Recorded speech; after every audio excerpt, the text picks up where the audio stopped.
Book review: The Book of Dust, The Rose Field by Philip Pullman.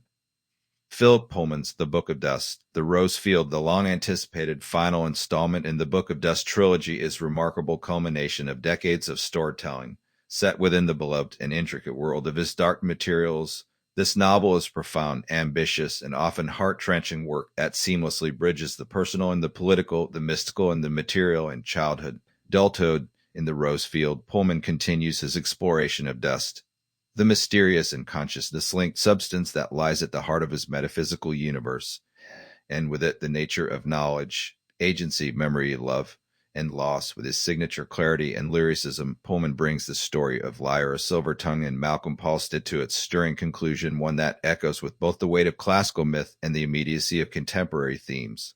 Plot summary: Philip Pullman's The Book of Dust, The Rose Field brings his sweeping trilogy to powerful, thought-provoking close. Continuing from the events of the Secret Commonwealth, the novel follows two parallel journeys, those of Lyra Silvertongue and Malcolm, as they search for meaning, redemption, and each other, all while racing toward desert where the fate of dust and the very fabric of consciousness may be decided. When the novel begins, Lyra, alone in desolate city in the Levant, devastated after her separation from her demon Pan. The city is nearly empty, haunted by loss and sorrow, echoing her emotional turmoil. She is searching desperately for Pan, the part of her soul torn away in the secret commonwealth, believing she may never feel whole again unless they are reunited. Her longing is physical and spiritual, underscoring the core themes of the novel: identity, agency, and the nature of growing up.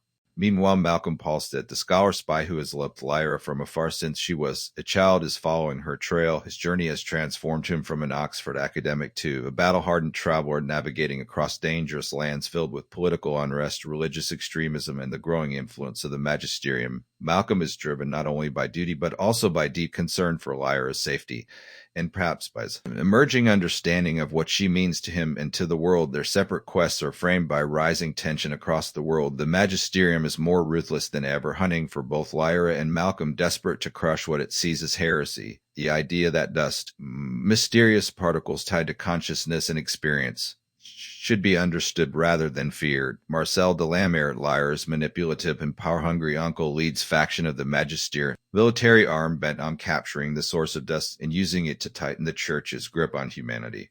Rumors spread of a place called the Rose Field, a mythical location deep within the desert of Karamakan where roses bloom redder than blood and carry dust more concentrated than anywhere else in the known world. Scholars and spies alike believe the field may hold the secret to dust's origin, and perhaps even the key to controlling it. Scientists, witches, and revolutionaries all converge on the desert, each hoping to find answers or to prevent others discovering them. As Lyra travels deeper into the desert, she confronts both physical and psychological challenges. Deprived of Pan, her journey becomes an odyssey of self-discovery. She meets desert tribes who teach her new ways of seeing the world, and she uncovers ancient texts that suggest that dust is not merely a scientific phenomenon but deeply spiritual force, connected to memory, story, and the collective experience of sentient beings. Malcolm, meanwhile, allies himself with an international network of rebels, scholars, and witches. He faces ambushes, betrayal, and encounters with creatures of the air, beings tied to dust whose allegiance is unclear. His internal conflict, torn between his feelings for Lyra and his loyalty to the cause, becomes more intense as he moves closer to her, unsure if she still trusts him or even remembers the bond they once shared. The climax of the story centers convergence at the Rose Field. In dramatic and vividly described sequence, Lyra, Malcolm, and their many adversaries arrive at the red building that marks the heart of the field. The roses, humming with dust, are revealed to be more than just plants. They are ancient receptors of memory and soul, conduits of consciousness grown from the soil of forgotten civilizations. As Lyra walks among them, she begins to hear whispers. Not hallucinations, but voices from lives long past, speaking truths that shake her understanding of reality. Marcel de Lamare arrives with armed forces determined to take control of the field and claim dust for the magisterium. His authoritarian vision, cloaked in religious language, threatens to wipe out centuries of knowledge. In contrast, the witches, led by Serafina Pacala, the desert tribes argue for openness and balance. They believe dust should be left free to flow, not caged or exploited. In stunning confrontation, Lyra must make choice: allow the knowledge of dust to be contained by the magisterium or unleash its full truth upon the world, regardless of the chaos it may bring. Her decision is shaped not only by logic, but also by what she has learned through her suffering. about love, freedom, and the deep cost of truth. With the help of Malcolm and Pan, whom she finally finds in the rose field, the reunion is cathartic as it is harrowing. Lyra chooses liberation. They sabotage the Magisterium's apparatus using ancient technologies discovered in the Red Building to send dust surging across the land in great wave of awakening. The rose field blooms in blinding display, resonating with song and memory, disrupting the Magisterium's power and scattering its armies. Yet it doesn't end in simple victory. There are costs, friends lost, secrets exposed, and the sobering knowledge that enlightenment doesn't erase darkness. It merely exposes it more clearly. Lyra and Malcolm, now bonded by their experiences, leave the desert changed. They are not lovers, not quite. But they are soul-bound in a way that transcends simple labels. Their journeys, which began in innocence, now continue with the weight of wisdom. The final chapters offer philosophical reflection. Lyra returns to Oxford, no longer student or wanderer, but something else entirely. A keeper of knowledge, a custodian of dust. Malcolm takes a post far away, tasked with guarding what remains of the rose field. Both know that their work is only beginning. Pullman closes the rose field in his characteristic tone, rich in ambiguity, alive with moral complexity, and open-ended in a way that invites further thought. The trilogy ends not with neat answers, but with powerful questions about belief, power, the soul, and what it means to grow up and live with purpose. In the Book of Dust, The Rose Field, Philip Pullman reaffirms his place as one of the greatest fantasy storytellers of our time. With echoes of his dark materials, the novel stands as both a continuation and an evolution. Daring, lyrical, and deeply moving, Lyra's journey is complete, but the world she inhabits feels more alive than ever, its mysteries still unfolding. The shape of a final reckoning, the narrative picks up not long after the events of the secret commonwealth with Lyra and Malcolm, no longer man or child, but equals forged by shared trauma and philosophical divergence. On a journey that has become at once internal and external, they are both pursuing and being pursued by political enemies, by the authoritarian magisterium, by mysterious agents of the consistorial court of discipline, and by their own shadows of doubt and longing. The central physical destination of the novel is the titular Rosefield place, located on the edge of reality and dream, kind of metaphysical convergence zone where dust pools and crystallizes. But the real destination is far more elusive. It is spiritual culmination, moral crossroads, confrontation with the essence of what it means to live and to love with integrity. Pullman divides the story into multiple interwoven threads. Lyra's journey, Malcolm's covert mission, Pan's ongoing estrangement from Lyra, and the simmering upheaval within the magisterium and other centers of power. As the chapters unfold, the plot accelerates toward convergence of these threads, crafting tapestry that is both intellectually dense and emotionally piercing. The return of familiar themes. Pullman revisits many of the themes that have defined his work, but with the maturity of writer now several decades deeper into his own philosophical inquiries. 1. The nature of dust and consciousness.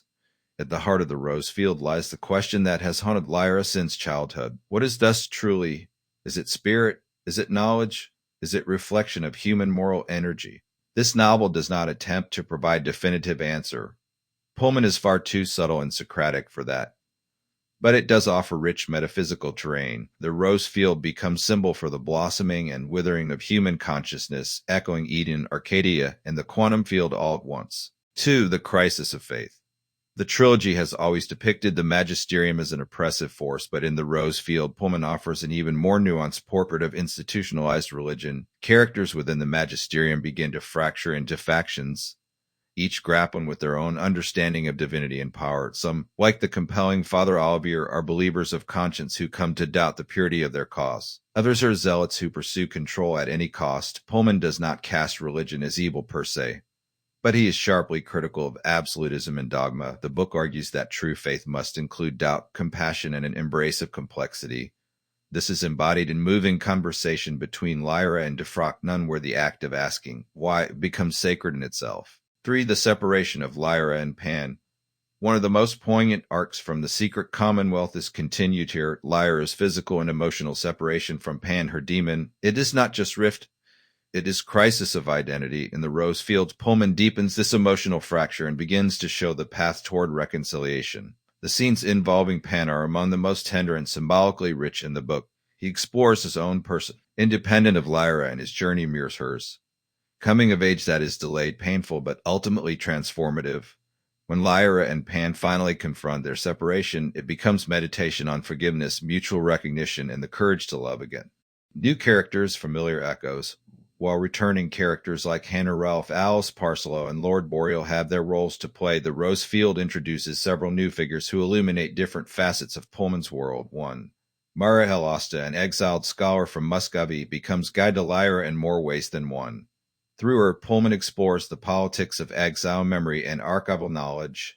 Myra is keeper of forbidden texts and forbidden dreams, and she serves as powerful model of intellectual resistance too. Raphael, boy with fragmented soul who can slip between worlds, echoes the wounded children from the subtle knife. His story is tragic and luminous, and his connection to dust suggests that some humans are born with an innate understanding of the universe's interstices. 3. The botanist of the Rose Field, kind of shamanic caretaker, speaks in riddles and poems. He is one of more allegorical figures, not perhaps to Prospero, to Blake, to the Green Man myths, and he helps anchor the novel in space where science, magic, and ecology blur. The language and the philosophy. Pullman's prose in the Rose Field is among his finest. There's an elegiac quality to much of the writing, sense that we are being invited not just to witness final act, but to feel its consequences reverberate in our own world. He continues to weave literary and philosophical allusions throughout the narrative, from Milton to Rilke, from Descartes to Camus, and yet the book remains accessible, propelled by character and plot. There are passages that read like prayers, others like dispatches from battlefield, and still others like the dreams of children. Pullman is especially gifted at writing landscapes as embodiments of thought. The terrain of the Rose Field, with its phosphorescent air and shifting light, comes canvas for existential inquiry. Time stretches and contracts. Memory takes on shape. It is one of the most hauntingly original locations in modern fantasy fiction. The political allegory. No Pullman novel is free from political implication, and the Rose Field is perhaps his most urgent. In an era where authoritarianism, surveillance, and epistemic warfare dominate headlines, Pullman crafts a world where the fight for truth is literalized. The magisterium, now more paranoid and fractured than ever, engages in purges, information control, and psychological warfare. But resistance is also evolving. Networks of scholars, artists, and ordinary people risk their lives to preserve knowledge, to shelter children, to tell stories. There is something stirring about Pullman's belief that books can be weapons, that demons matter, that children are wiser than they are given credit for, that love is a radical act. The ending, bitter and bright. Without spoiling key plot points, it's fair to say that the Rose Field does not tie everything up in neat bow. There's resolution, but also open-endedness. There's loss, but also profound reunion. Lyra's arc comes full circle in a way that honors the emotional realism of her journey. She has grown not into perfection, but into self-knowledge. Malcolm, too, reaches point of transformation. The novel complicates his fear. For Lyra, his allegiance to justice and his identity as protector, he is not the hero in shining armor. He is something more subtle. Man trying to do right in a world that punishes integrity. The last pages of the book are among Pullman's most poetic. As this shimmers in the twilight and roses bloom where once there was only ash, readers are reminded that endings are not always finales. They are also seeds. Final thoughts. The Book of Dust. The Rose Field is not a book for the impatient. It demands engagement, reflection, and willingness to sit with moral and metaphysical ambiguity. But for those who have walked with Lyra from the Golden Compass to now, it is deeply rewarding conclusion. Philip Pullman has crafted a trilogy that complements and deepens his original work. The Rose Field is not merely a fantasy novel. It is philosophical epic, love letter to knowledge, quietly furious indictment of censorship, complacency, and cruelty. It is also at its heart a story about growing up again and again, and learning that the world is both darker and more beautiful than we imagined. Rating 5/5 masterpiece of literary fantasy, intellectually provocative, emotionally resonant, and exquisitely written. The Rose Field secures Philip Pullman's legacy as one of the great myth makers of our time.